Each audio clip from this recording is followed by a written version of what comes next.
नमस्कार दोस्तों। आखिर वो घड़ी आ ही गई जिसका आप इंतजार कर रहे थे, यानी कि मानदेय को लेकर के बड़ी धमाका खुशखबरी निकल के आ रही है। आप सब काफी लंबे समय से इंतजार कर रहे थे, आपके मन में सवाल भी थे कई सारे। मैंने पिछले वीडियो में भी आपको बताया था। तो आज का ये जो सेशन है और लास्ट में जो चीजें मैं आपको बताने वाला हूँ, वो जो पॉइंट है लास्ट का, अगर आपने मिस कर दिया यानी कि आपको बाद में आपको दिक्कत हो सकती है।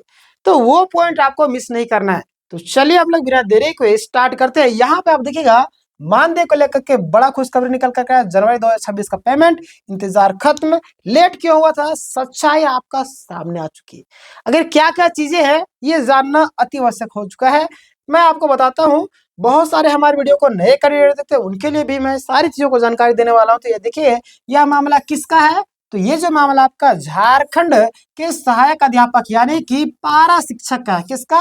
तो पारा शिक्षक जो लगातार कार्यरत है और आपका समान समायोजन को लेकर के भी परेशान है। तो उसके बारे में मैं वीडियो बताऊंगा लास्ट लास्ट में, और एक वीडियो और मैं बनाऊंगा उसके लिए। ध्यान दीजिएगा आप लोग। यहाँ पे माह जनवरी 2026 का जो मानदेय है, इसको लेकर के जो राज्य के सभी जिलों में कार्यरत शिक्षकों को दिया जाना है। क्लियर? यहाँ से क्लियर हो गया। अब मैं आगे बढ़ता हूँ और ये आप ध्यान देंगे, भुगतान की पूरी सरकारी प्रक्रिया क्या होती है ये भी जान लीजिए। बहुत सारे लोग नहीं जानते, बहुत सारे नए कैंडिडेट भी होते हैं हमारी वीडियो को देखने वाले। ध्यान दें, मानदेय सीधे आपके खाते में नहीं आता है। ध्यान दें, इसके पीछे एक प्रक्रिया होती है। कौन कौन सी प्रक्रिया? ध्यान दें आप लोग। पहला स्टेप में आपका होता है उपस्थिति, यानी कि एब्सेंटी है ना, अटेंडेंस। क्लियर? यानी कि एब्सेंटी आपका जमा होता है। हर स्कूल में मासिक उपस्थिति रिपोर्ट जाती है। क्लियर? और उसमें बताया जाता है कि कौन उपस्थित था, कौन अनुपस्थित था। भाई आपको सरकार पैसे दे रहा है तो कहीं ना कहीं कुछ तो उसका काम होना चाहिए। तो आप अगर अनुपस्थित रहेंगे तो बच्चों का भविष्य कैसे सुधरेगा? आपका आपके भरोसे बच्चों का भविष्य छोड़ा गया है ना। तो बिल्कुल बात यहाँ पे तो सही है। तो इसीलिए चेक किया था कि आप कहीं उपस्थित है कि नहीं है, कि झूठ मूठ का सरकार से पैसा तो नहीं ले रहे हैं ये। ठीक है, बीईओ है ना, और डीईओ अगला स्टेप आपका जिला स्तर पर जो जांच होता है, बीओडीओ कार्यालय में उपस्थिति की जांच होती है और मानदेय की गणना कटौती सहित होती है। क्लियर? यानी कि स्टेप 3 में आपको क्या है, फाइल प्रोसेस। ये काफी ज्यादा, ये मैं आपको बताऊंगा। फाइल जो प्रोसेस है काफी ज्यादा इंपॉर्टेंट होते हैं। यानी कि अधिकारी मतलब कि सर के पास साइन के लिए जाती है पॉइंट 3 में, और स्टेप 3 में, और साइन के बाद एडवाइस बैंक भेजा जाता है। क्लियर? उसके बाद आपका भेजता है, लेकिन पेमेंट एडवाइस बैंक को भेजा जाता है और वहां से आपका प्रक्रिया शुरू हो जाती है प्रोसेस का आगे का, है ना। यानी कि बैंक आपका आरटीजीएस या नेफ्टी के माध्यम से आपका राशि ट्रांसफर करता है। और इस केस में आपका मतलब कि स्टेप 3 आपका देरी हुआ है। स्टेप 3 के कारण, यानी कि साइन को लेकर के देरी हुआ, साइन नहीं हुआ था जिसके कारण आपका देरी हुआ है। क्लियर?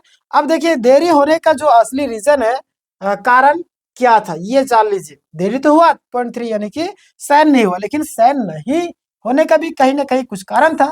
तो वो कारण आप जान लीजिए। यहाँ पे ध्यान देगा आप लोग कि अधिकारी का साइन लंबित था। क्लियर? एडवाइस बैंक को भेजा गया, कुछ जगह अब्सेंटी समय पर जमा नहीं हुआ, और यानी फाइल क्लियर नहीं हुई थी, इसीलिए भुगतान अटका हुआ है। क्लियर? फाइल जो आपका क्लियर नहीं हुई थी इसीलिए भुगतान आपका अटका हुआ था। चलिए आगे हम बात करते हैं। यहाँ पे ध्यान देगा, अभी की सबसे बड़ी अपडेट है वो क्या है। अभी की जो आपका सबसे बड़ी अपडेट है वो क्या है, अब यहाँ पे ध्यान दीजिएगा आप लोग कि 11 तारीख को शाम 5:15 में, है ना, ये जो अपडेट आया है, आधिकारिक का यानी अधिकारी जो है उसका जो है साइन हो गया। क्या? अधिकारी का जो है वो साइन हो गया। बैंक को एडवाइस भेज दिया गया। क्या? बैंक को एडवाइस भेज दिया गया है। इसका मतलब अब भुगतान की तकनीकी प्रक्रिया पूरी हो चुकी है। अब जो आपका भुगतान की जो आपका तकनीकी प्रक्रिया है वो आपका पूरा हो चुका है। क्लियर? आगे मैं बात करता हूँ, आप यहाँ पे ध्यान दीजिएगा आप लोग। पैसा खाते में कब तक आएगा, ये सबसे बड़ा सवाल उत्पन्न हो रहा है कि आखिर इतना सारा प्रोसेस तो हो गया, पैसा अब कब तक हमारे खाते में जाएंगे। तो यहाँ पे ध्यान देगा, सरकारी भुगतान में एडवाइस जाने के बाद, यानी कि यदि बैंक आपका प्रोसेस है ना तुरंत करता है, बैंक में जाने के बाद प्रक्रिया थोड़ा सा लेट हो जाती है, क्योंकि देखिए मामला जब जाता है तो थोड़ा थोड़ा लेट होता ही है, क्योंकि बैंक का भी काम है। हर एक जगह लोग अपनी मनमानी करते हैं। समझ रहे हैं ना क्या मैं बोलना चाह रहा? बिल्कुल समझ रहे होंगे। तो यानी कि उसी दिन तक अगर बैंक फास्टली काम करेगा तो उसी दिन आपका आ जाएगा। यदि क्लियरेंस में देरी होती तो अगले दिन यानी कि अगले कार्य दिवस तक आपका आ सकता मतलब आ जाएगा। क्लियर, आगे इसीलिए कहा गया, क्या कहा गया है कि, क्या कहा गया, ध्यान देगा कि आज शाम तक आने की संभावना। अब बहुत सारे लोग को आ भी गया होगा, मैं वीडियो बना रहा हूँ, और नहीं तो कल सुबह तक लगभग सभी के खाते में आ जाएंगे। आपका आया या नहीं, आप मुझे कमेंट करके जरूर बताएगा। और आएगा, अच्छी बात है, बिल्कुल आएगा, क्यों नहीं, आपने मेहनत किया, आएगा ही आएगा। क्या सभी जिलों को मिलेगा, ये सबसे बड़ा सवाल है कि क्या ये जो है सभी जिलों को मिलेगा, क्योंकि कई कई सारे जिलों में ऐसे प्रॉब्लम हुए हैं। तो मैं आपको बता देना चाहता हूँ कि राज्य के लगभग सभी जिलों में भुगतान की प्रक्रिया शुरू है। लेकिन है ना, चतरा जिला का जो 125 शिक्षकों का जो मामला है वो आपका अलग है ना, ये जो 125 शिक्षकों का जो मामला है ये आपका अलग है। तो इस चीज के लिए आपको टेंशन नहीं लेने की जरूरत है, समझ रहे हैं? उनका कोई तकनीकी या दस्तावेज के कारण नहीं, मतलब कि कारण नहीं हो सकता है, उस पर अलग से अपडेट मैं एक वीडियो के माध्यम से आपको बता दूंगा। क्लियर हो गया? आगे मैं आपको बताता हूँ, यहाँ पे ध्यान दीजिएगा आप लोग कि किन किन कारणों से कुछ लोगों का जो है मानदेय रुक सकता है। ये भी सबसे बड़ा, जिस पॉइंट का मैं बात कर रहा हूँ लास्ट वाला, ये पॉइंट यही है कि किन किन मुद्दों की वजह से, किन किन कारणों के सबका रुक सकता है। एक और पॉइंट है जो आपको अति आवश्यक है, ध्यान दीजिएगा कि लोगों का मानना है, मतलब कि हाँ रुक सकता है। पहला आपका जैसे बैंक अकाउंट का जो आपका मिसमैच, बहुत सारे लोग का जो बैंक अकाउंट उसमें अभी आपका मिसमैच होता है, डॉक्यूमेंट्स में होता ही होता है। अब आधार सीडिंग का भी जो समस्या है ये भी होता है। अब सेंटी में भी आपका गड़बड़ी होता है, जिसके कारण आपका पैसा रुक जाता है। क्लियर? आगे हम बात करते हैं यहाँ पे, अगर आपका है ना IFC या खाता निष्क्रिय है, बहुत सारे लोग को ऐसा होता है ना, बहुत सालों के लेन देन के नहीं करते बहुत दिनों से, तो ऐसा आ जाता है। दस्तावेज आपका लंबित, समझ रहे हैं? इन मामलों में आपका पेमेंट रुक सकता है। इन सारी चीजों का आप जांच कर ले, मैं थोड़ा सा पीछे कर देता हूं ताकि आप लोग समझ सके। क्लियर?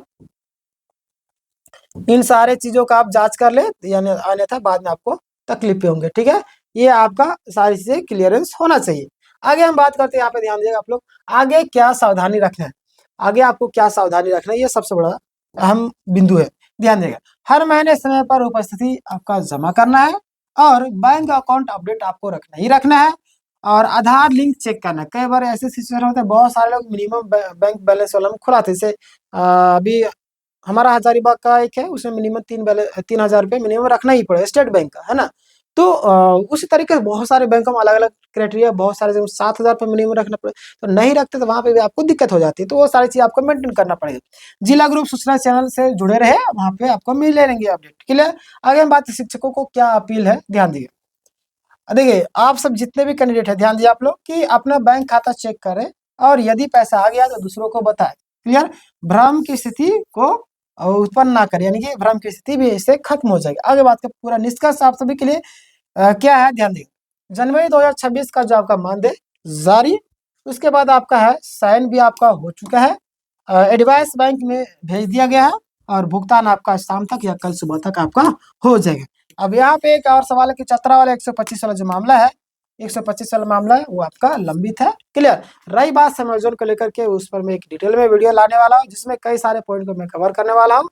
और जितने भी कैंडिडेट है, एक चीज मैं आपसे भी बोलूंगा कि आपको सरकारी नौकरी के लिए अभी देखिए समायोजन तो करेगी कि नहीं करेगी ये तो देखने वाली बात है, लेकिन जितना संभावना है कि होना तो चाहिए। लेकिन मैं आपसे भी एक चीज कहना चाहूंगा कि आप अपना 100% दीजिए। अगर अभी जेटेट का आया, जेटेट पास नहीं, जेटेट क्वालिफाई कीजिए, और सरकारी नौकरी का भी एग्जाम बहुत जल्दी आने वाला है, बहुत सारी वैकेंसी निकलने वाली, उसमें आपको प्रिपरेशन करना होगा। क्लियर? तो ये था पूरा अपडेट। कैसे लगा आप मुझे बताइएगा। इस वीडियो को ज्यादा से ज्यादा लोग शेयर करें, ताकि सही जानकारी आप तक पहुंच सके, है ना। इसलिए कहावत भी है कि आप जितना लोगों की हेल्प करोगे, ऊपर वाले भी आपकी हेल्प करेगा। ठीक है, मिलते हैं इस वीडियो में नेक्स्ट अपडेट के साथ में, तब तक के लिए धन्यवाद।